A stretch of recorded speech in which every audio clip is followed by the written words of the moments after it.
Bismillahirrahmanirrahim. Alhamdulillahirabbil alamin.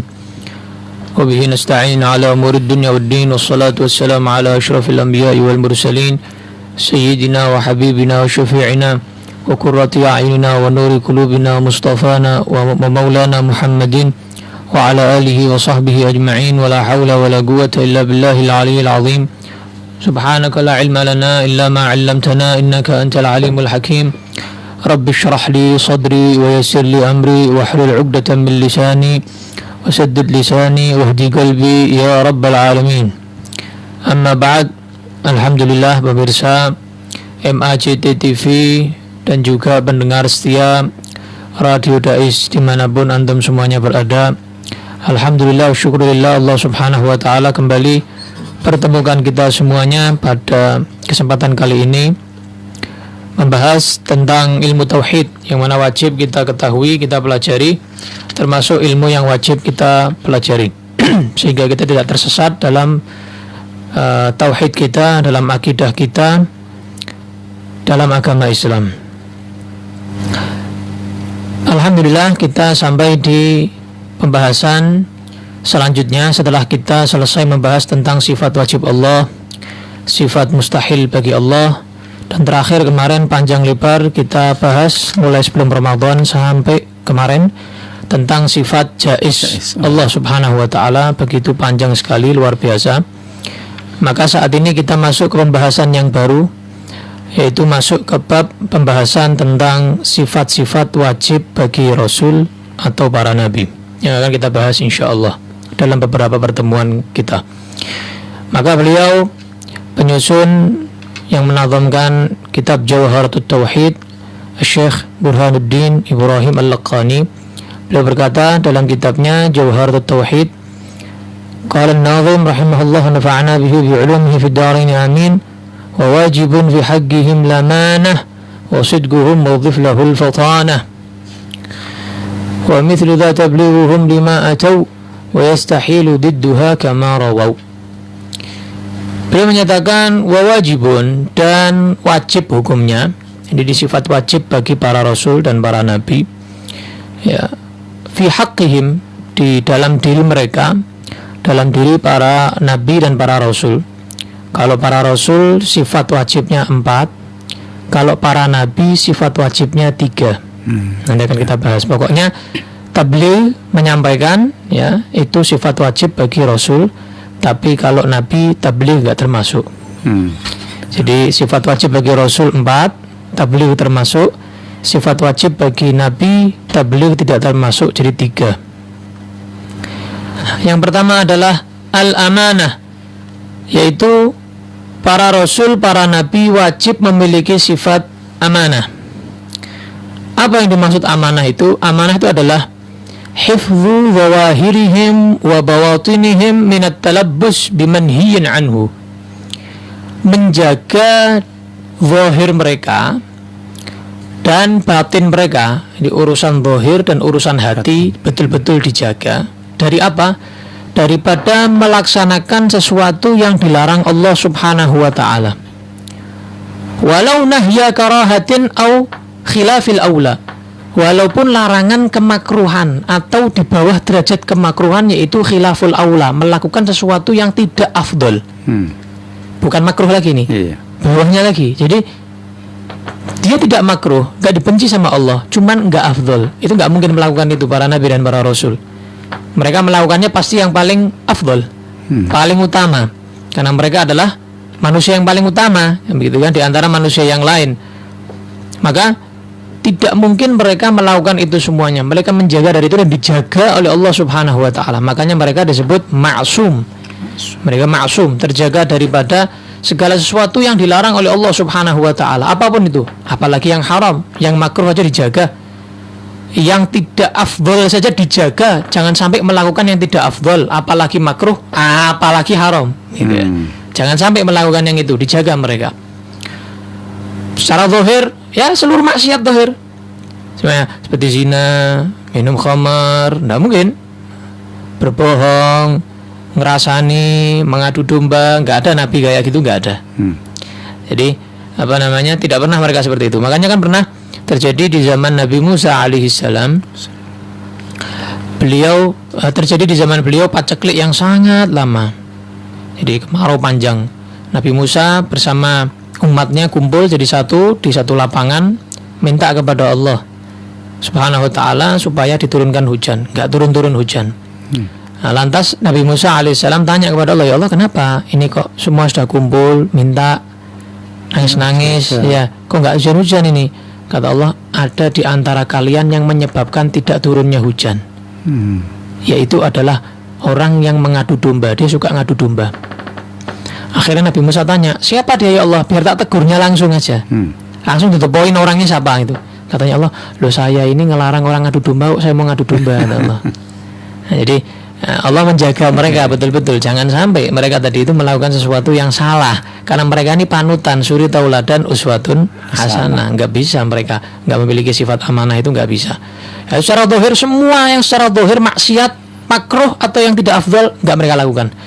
Secara batin juga begitu, mereka nggak punya sifat iri, dengki, hasud, sombong, riya, ujub, bangga diri. Tidak ada tuh dalam hati mereka, sepertinya bersih, sesuci-sucinya hati mereka. Gak punya sifat-sifat yang kayak gitu tuh, gak punya mereka. Iri kepada yang lainnya, gak ada. Walaupun para rasul, gak ada yang iri sampai pengen menjatuhkan nabi yang lain walaupun sezaman, gak ada. Kadang kan ada satu zaman itu beberapa nabi hidup, beberapa nabi muncul. Ya, itu gak ada yang iri kemudian pengen menjatuhkan yang satu, pengen menguasai dunia. Gak ada dalam hati mereka seperti itu. Gak ada sama sekali. Gak punya sifat seperti itu mereka. Bersih, suci hati mereka, murni hati mereka. Nah, yang perlu kita bahas juga, apakah juga sebelum mereka diangkat menjadi nabi? Kan kebanyakan para rasul itu diangkat menjadi rasul setelah umurnya 40 tahun kurang lebih. Seperti Nabi Yuna Muhammad Sallallahu alaihi wa ala alihi wasallam, diangkat menjadi rasul di umur yang ke 40 tahun ya. Nah, apakah sebelum itu di umur 20-an, umur 30-an, apakah ada hal-hal yang mana seperti makruh, khilaful aula yang tidak afdal dilakukan? Juga tidak. Jadi mereka mulai lahir memang dijaga oleh Allah Subhanahu wa ta'ala, tidak melakukan apapun yang nanti orang akhirnya mengira alah biyen ngene kok. Kadang-kadang ada orang yang sekarang ini dia sudah baik, dulunya nggak baik. Akhirnya dia dilok kayak gitu. Tungkit-tungkit nanya. Alah biyen kowe padha ngene kok. Nah, Allah nggak pengen ada celah seperti itu kepada umat-umat mereka sehingga nanti mereka akhirnya ngungkit-ngungkit dulunya. Tidak ada.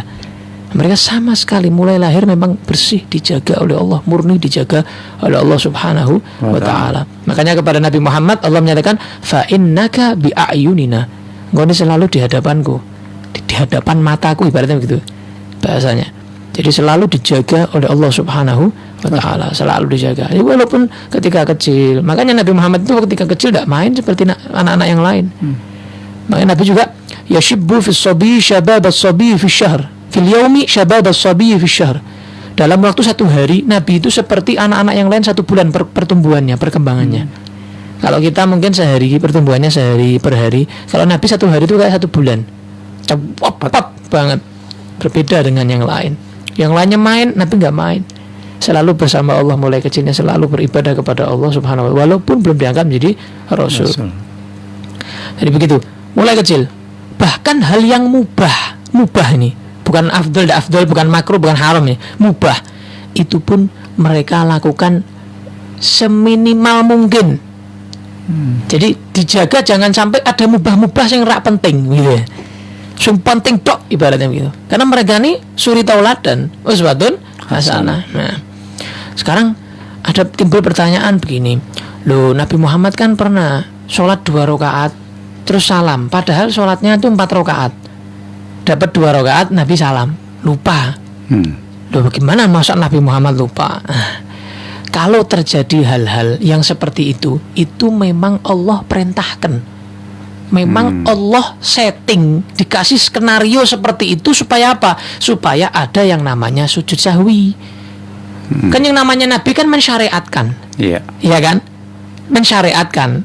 Lah kalau Nabi Muhammad tidak lali, ya kita repot. Ya kita kalau lupa gimana? Kan gitu. Nah, ada contohnya. Nabi pernah minum berdiri, loh, jangan ngawur. Nabi itu menunjukkan bahwa minum berdiri itu bukan haram. Kalau seandainya Nabi nggak pernah minum berdiri, wah nanti hukumnya bagaimana? Minum duduk wajib. Wah, repot lah. Dosa kabeh ngomong. Akhirnya dosa semuanya orang-orang ini sedunia yang lupa-lupa minum berdiri itu. Kan gitu.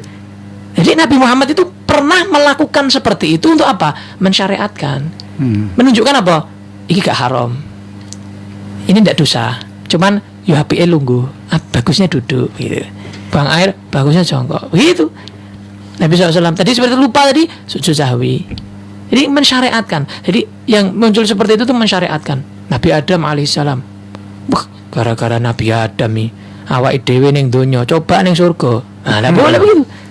Itu sudah skenario dari Allah. Memang Allah bagaimana disetting sama Allah, Nabi Adam itu makan buah khuldi itu, makan makanan itu, buah-buahan itu.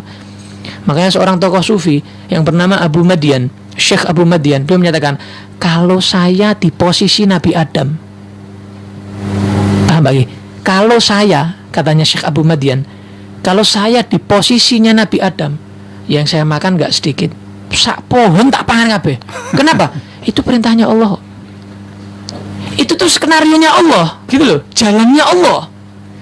Untuk apa? Memang manusia, memang jatahnya yang dunia, untuk diuji di dunia. Liya'budun tadi itu diciptakan kan untuk liya'budun itu, untuk menyembah Allah Ta'ala. Jadi katanya Syekh Abu Madian, beliau betul-betul memahami tasawuf, betul-betul memahami tauhid, ahli tauhid, ahli tasawuf, ahli segalanya. Beliau kan, kalau saya di posisi Nabi Adam, tak pangan kabeh, saya makan semuanya. Kenapa? Loh, itu justru malah membuat mulus skenario daripada Allah Subhanahu wa Ta'ala. Contoh, saudara-saudara Nabi Yusuf yang masukkan Nabi Yusuf ke dalam apa? Sumur. Saudara-saudara Nabi Yusuf kan ada perbedaan pendapat, apakah mereka nabi atau bukan. Ada yang menyatakan saudara-saudara Nabi Yusuf itu nabi. Lho piye nabi kok nyemplung ke dulure ning sumur? Itu perintah Allah, skenario itu, settingan Allah Ta'ala. Nabi Khidir alaihissalam sama Nabi Musa, Nabi Musa sampai tidak mudeng, sampai nggak paham. Anak kecil dipotong kepalanya, bukan dipotong, dicopot, ditugil kepalanya sama Nabi Khidir. Kaget Nabi Musa, loh anak kecil nggak punya dosa, buk tugil dosa, gimana? Kok kamu potong kepalanya? Itu tuh skenario dari Allah, ada hikmahnya. Allah perintahkan memang kapal, api-api kapalnya dilubangi sama Nabi Khidir. Loh, itu skenario dari Allah. Memang Allah perintahkan, ada hikmahnya di situ. Wa 'allamnahu min ladunna ilma. Ada ilmu yang di situ disimpan. Nabi Musa nggak tahu, Nabi Khidir yang dikasih tahu. Ada memangnya seperti itu. Jadi skenario dari Allah Ta'ala. Jangan kita kemudian akhirnya, berarti Nabi itu juga melakukan kesalahan. Ini awakmu. Ya kalau kita Nabi itu, mereka itu mensyariatkan dan juga mereka memuluskan skenario dari Allah Subhanahu wa Ta'ala. Memang ada langsung hubungannya sama Allah mereka. Loh, mereka itu 24 jam hatinya selalu bersambung dengan Allah, komunikasi sama Allah. Beda dengan kita, turu ya mandek. Bahkan kadang nggak tidur pun ya lalai sama Allah Ta'ala, ya lalai. Nah, makanya begitu. Jadi sifat yang pertama yang wajib bagi para rasul adalah apa? Al-amanah. Mereka amanah. Yang kedua, ya kita ambil dua ya, besok nanti dua lagi. Yang kedua, wasidquhum wadhif lahul fatana. Wasidquhum, sifat wajib yang kedua bagi para rasul dan para nabi adalah as-sidq, jujur, tulus, nggak ada tendensi apapun, minta balas budi apapun kepada umatnya, nggak ada. Minta balas budi kepada siapapun, nggak ada. Alasan A, B, C, nggak ada. Tulus, jujur, karena Allah Subhanahu wa Ta'ala semuanya dilakukan oleh mereka. Jadi makna siddiq adalah apa yang mereka sampaikan kepada kita itu persis seperti kenyataan yang terjadi baik di dunia ataupun di akhirat. Apapun yang mereka sampaikan, pasti akan terjadi. Jadi jujur mereka. Wa qauluhum haq, dan perkataan mereka adalah hak. Semuanya hak. Makanya Allah Subhanahu wa Ta'ala berkata tentang mereka, para nabi dan para rasul, shadaqa abdi fi kulli ma yablu anni ma yuballighu anni. Jujur hambaku, para nabi dan para rasul, dalam setiap apa yang mereka sampaikan dari aku. Tablighnya mereka jujur semuanya. mulai Nabi Nuh sampai Nabi Muhammad sallallahu alaihi wasallam, sampai nanti Nabi Isa turun pun yang disampaikan Nabi Isa semuanya adalah siddiq, jujur karena Allah Subhanahu wa taala. Enggak mungkin mereka tadi itu berbohong. Karena Allah berbohong enggak mungkin sama sekali. Makanya pernah ada orang-orang kafir Quraisy itu, mereka khawatir kerajaan-kerajaan di zaman Rasulullah seperti Romawi, Persia itu mereka masuk Islam, khawatir. Maka ketika salah satu orang kafir Quraisy mereka mendatangi salah satu raja yang belum masuk Islam, ya, didatangi, dibilang hati-hati lo ya, Muhammad ini kirim-kirim surat, ngajak-ngajak ke agama baru, gitu. Ajaran yang mana bukan ajaran nenek moyang kita, ajarannya anyaran gitu, katanya begitu. Hati-hati, jangan dipercaya. Ditanya sama rajanya, saya mau tanya sama kamu, dia urusan dagang bohong enggak? Urusan dagang, urusan duit, harta, bohong enggak? Oh, kita enggak pernah ngerti Muhammad ini urusan dagang, urusan duit, urusan harta, sama sekali geseh enggak ada. Bahkan kita nih kalau titip duit itu sama Muhammad, kalau titip harta itu sama Muhammad. Katanya rajanya, lo urusan duniawi aja dia kayak gitu, apalagi urusan agama. Katanya rasanya, urusan dunia aja Muhammad seperti itu katanya. Lah kok kamu mau menyatakan Muhammad ini bohong yang disampaikan? Jangan dulu, bentar dulu. Ya kalau kita ngomong sembarangan mungkin, tapi kalau dia tadi itu yang disampaikan semuanya benar. Jadi apa namanya, orang kalau melihat Nabi Muhammad dari kejujurannya saja sudah bisa beriman. Sudah bisa beriman. Gak perlu lihat mukjizat yang lain lah. Jujurnya aja, amanahnya aja Nabi Muhammad SAW. Makanya Nabi itu sebelum diangkat menjadi Rasul itu julukannya Al-Amin. Satu Mekah semuanya juluki beliau Al-Amin. Titip duit, titip harta, titip emas, titip perak, semua sama Nabi. Gak geseh sama sekali, gak luka, gak cacat sama sekali. Persis dikembalikan persis seperti awal diserahkan. Makanya dijuluki Al-Amin. Oh, orang yang amanah, ya. Sallallahu alaihi wa ala alihi wasallam. Nah, mungkin dua dulu, nanti yang akan datang kita akan bahas dua lagi. Moga. Ya, yang pertama tentang amanah ini. Ya, memang amanah ini kan tadi sejak lahir sampai dengan diangkat menjadi nabi dan rasul. Tidak ada istilahnya kok apa ya, sombong, iri, dengki dan sebagainya. Tapi kalau seperti Nabi Musa itu kan dulu kan pernah sombong. Artinya begini, sombongnya itu bukan sombong masalah terus siapa yang melebihi dari saya kan begitu. Jadi gimana? Apa namanya, Nabi Musa tidak berkata seperti itu. Jadi ketika ada salah satu daripada umatnya yang tanya, siapa manusia yang paling alim saat ini? Nabi Musa menyatakan, ya kayaknya saya. Karena Nabi Musa belum tahu tentang Nabi Khidir saat itu. Nah, tapi ini juga skenario dari Allah. Kalau Nabi Musa tidak ketemu Nabi Khidir, tidak turun itu cerita surat Al-Kahfi itu. Kan panjang lebar menjelaskan cerita tentang Nabi Musa dan Sayyidina Khidir alaihissalam, kan begitu. Dan para ulama juga menyatakan dari kisah Nabi Musa dan Nabi Khidir ini kita bisa istimbat, mengambil sumber hukum ratusan hukum dari kisah Nabi Musa dan Sayyidina Khidir alaihissalam. Bayangkan cuma satu kisah bisa ratusan hukum bisa kita ambil dari situ. Ratusan sumber hukum bisa kita ambil dari situ, kata para ulama, dari hebatnya kisah mereka berdua ini. Jadi itu skenario, termasuk skenario dari Allah Subhanahu wa taala. Jadi enggak ada mereka ini melakukan sesuatu yang enggak benar, itu enggak ada. Jadi semuanya skenario dari Allah Subhanahu wa taala. Mereka tetap amanah, mereka tetap siddiq, jujur karena Allah Subhanahu wa taala. Enggak mungkin mereka melakukan sesuatu yang dilanggar oleh Allah Subhanahu wa taala. Wong yang enggak afdal aja enggak mungkin, apalagi makruh, apalagi haram.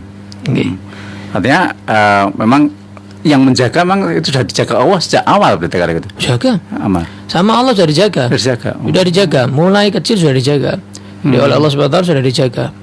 Semuanya sudah dijaga oleh Allah, mulai kecil sudah dijaga. Dalam pandangan, dalam penjagaannya Allah Subhanahu wa taala. Maksum mereka dijaga. Begitu. Seperti Nabi Ibrahim alaihissalam. Nabi Ibrahim yang ceritanya dalam Al-Qur'an kan, orang-orang bahasakan Nabi Ibrahim mencari Tuhan. Salah. Bukan mencari Tuhan. Nabi Ibrahim mau mencari Tuhan. Ngawur yang ngomong gitu. Nabi Ibrahim itu tidak mencari Tuhan. Nabi Ibrahim itu ngajak orang-orang masyarakatnya itu ben mikir. Diajak mikir. Nabi Ibrahim beriman sama Allah. Islam. Nabi Ibrahim hanifam muslima. Gitu? Ayat Quran kan? Hanifam muslima. Hanif dalam agama yang lurus dan muslimah dalam keadaan muslim. Nabi Ibrahim alaihissalam. Bahkan Allah menyatakan dalam Al-Quran, siapa yang menyatakan Nabi Ibrahim, siapa yang menyatakan Ibrahim itu Yahudi atau Nasrani? Siapa yang menyatakan Ibrahim itu adalah muslim? Iya, hanifah muslimah. Allah sampai marah. Siapa yang mengatakan dia itu non muslim? Nabi Ibrahim dalam agama yang lain hanifah muslimah. Beliau wa ma kana minal musyrikin, bukan termasuk musyrikin. Orang-orang musyrik menyembah berhala sama sekali. Enggak ada nabi yang dulunya mantan penyembah berhala, itu enggak ada. Iya. Dulunya peminum khamr, enggak ada. Kalau wali masih mungkin ada. Tapi kalau nabi, rasul, enggak ada. Mantan-mantan itu enggak ada. Nabi rasul mulai kecil jaga Allah. Ya Nabi Ibrahim itu ketika lihat matahari, lihat bulan, ya kan? Apa namanya? Nabi Ibrahim itu ngajak mikir masyarakatnya.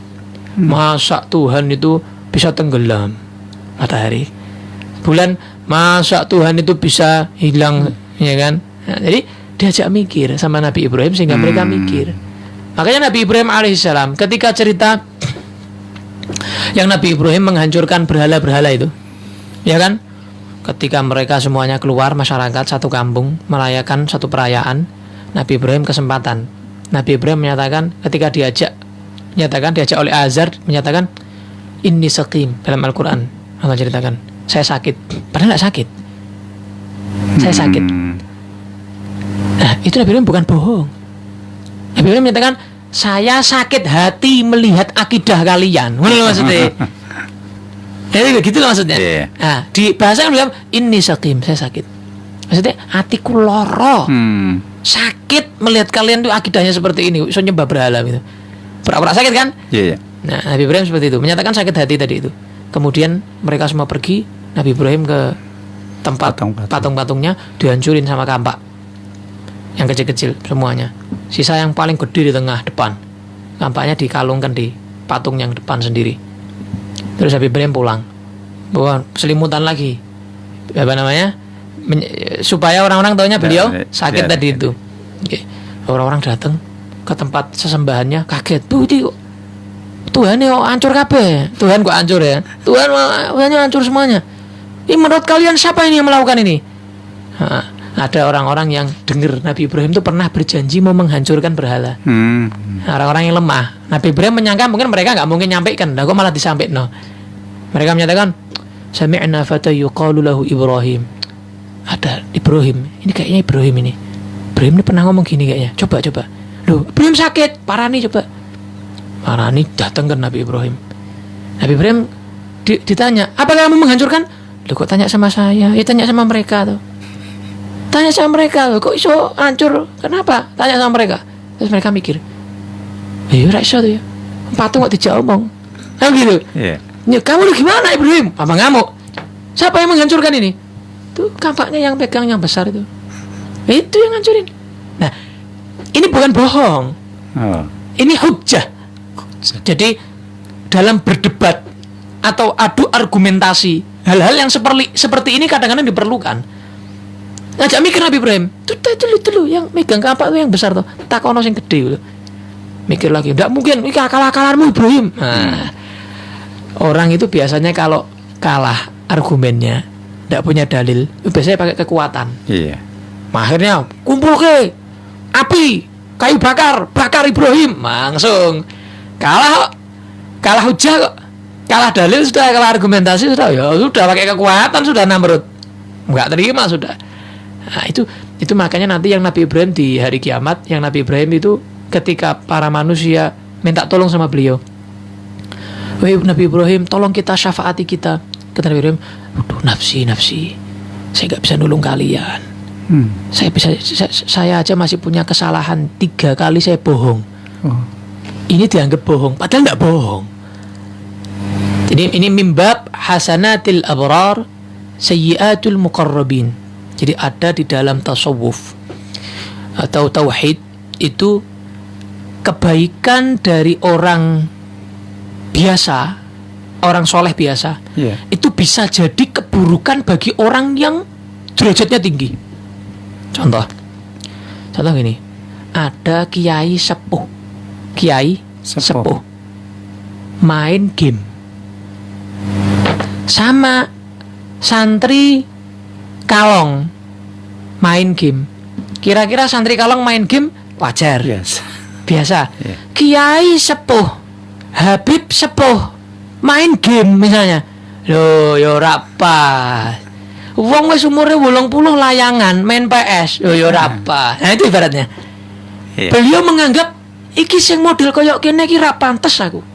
Begitu. Nabi Adam juga, wah saya makan buah kuldi itu sebetulnya tidak pantas. Padahal itu memang skenarionya Allah.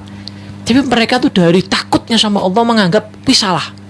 Padahal tidak salah, padahal nggak maksiat. Karena hasya wa kalla, nggak mungkin, mustahil para nabi itu berbuat dosa, makruh aja, yang tidak afdal aja nggak mungkin, apalagi yang maksiat. Ya. Jadi begitu. Tapi kata dengan Nabi Ibrahim itu, Kenapa? kan orang tuanya maaf, kan tadi kan Hanifah menurut saya murid. Yeah. Ya, tapi bapaknya kok pembuat patung, terus gimana itu? Jadi begini, kita nggak bisa memahami Al-Quran secara tekstual. Jadi makna ab di dalam Al-Quran, azar yang disebut oleh Allah dalam Al-Quran abun, itu orang Arab abun, ya, itu nggak melulu bapak biologinya, bapak kandungnya enggak. Bisa Pak Paman pun itu disebut ayah. Jadi azar ini pamannya Nabi Ibrahim. Ini disebutkan oleh Al-Imam As-Suyuti.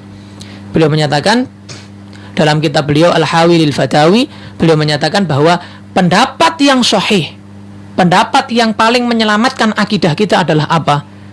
Kita wajib meyakini Azar bukan bapak kandung Nabi Ibrahim, tapi pamannya Nabi Ibrahim. Karena orang Arab itu Pak D kayak bapak sendiri. Orang Arab begitu. Pak D itu kayak bapak sendiri ya. Yeah. Manggilnya ya anak, ya waladi anakku begitu. Bukan ponaanku, ponaan gini, udah anakku sini anakku begitu. Ponaannya manggil Pak D-nya ya ayahku begitu. Jadi begitu, dari orang Arab dari biasanya seperti itu. Ya orang daerah sana begitulah. Apa namanya? Tradisinya seperti itu. Orang tradisi kan beda-beda. Jadi makanya ini pentingnya kita nggak memahami Al-Quran secara harfiah atau tekstual. Bahaya banget. Bahaya banget, ini contohnya, bahaya banget. Akhirnya kan kita meyakini, Nabi Muhammad berarti punya kakek. Kan bapaknya Nabi Ibrahim berarti kan, kalau orang memahami itu, berarti punya kakek yang musyrik. Nabi Ibrahim ini bapaknya musyrik, pembuat patung. Astagfirullah. Kan akhirnya mengotori lisan kita, gitu kan? Mengotori akidah kita, mengotori hati kita. Makanya nggak bisa secara harfiah, perlu guru. Yasiru bisirihi, harus seorang murid punya guru yang dia murid tadi itu berjalan di dalam naungan gurunya. Nggak bisa sampai kapanpun, sampai mati, sampai kiamat seorang murid butuh guru. Sealim apapun murid itu nggak bisa nggak pakai guru, harus ada gurunya. Saya kira itu waktunya pendengar pemirsa yang mau phone live, monggo ada saran, ada masukan, ada pertanyaan, langsung call ke 6746352. Yang di luar kota tambah kode area 02467465352. Monggo untuk SMS ya 082133670000. Tadi kita membahas tentang sifat wajib bagi Rasul dan Nabi. Monggo 6746352. Ya, kalau belum ada kita baca dulu dari Butika nih. Ya, beda tapi. Assalamualaikum Bib. Waalaikumsalam. Apa benar dalam penyembelian hewan korban, kalau kita sama-sama tidak sekeluarga itu kurang afdol, lebih baik sendiri-sendiri dengan satu kambing? Artinya kalau sama-sama 7 orang dengan sapi tapi bukan keluarga, apa lebih baik sendiri-sendiri, gimana? Jadi begini, kurban itu hukum asalnya adalah sunnah.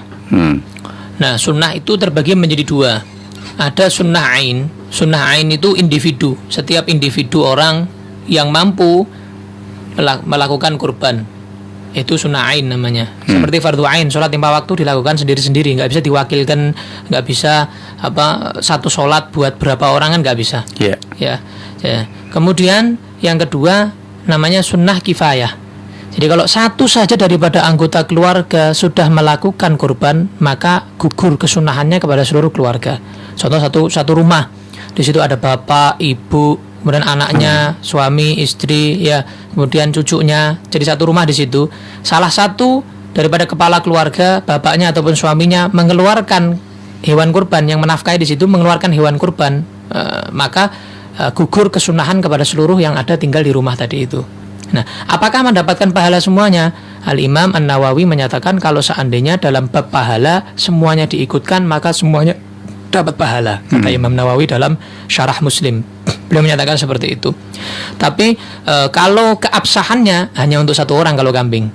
Kalau sapi 7, unta 7 orang, nggak bisa lebih. Nah, yang paling afdal mana? 1 kambing atau 1/7 sapi. Kadang-kadang orang kan ada, aku urun sapi. Ya, Afdal mana? Bukan sekeluarga gitu loh, orang lain gitu. Jadi makanya afdal mana? 1 kambing untuk diri sendiri tadi itu, atau 1/7 sapi urun sama orang lain yang namanya orang lain tadi itu. Afdal 1 kambing, gitu. Karena 1 buat kamu sendiri, gitu. Buat kamu sendiri. Itu kata para ulama.